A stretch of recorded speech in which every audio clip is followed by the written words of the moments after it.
Hey guys, and welcome to this video.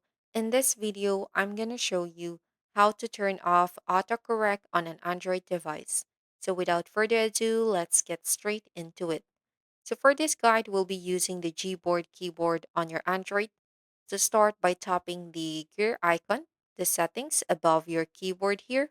So this will open the keyboard settings menu and then find the text correction option and tap on it. So in the correction section, locate the autocorrect setting and toggle it off, like so.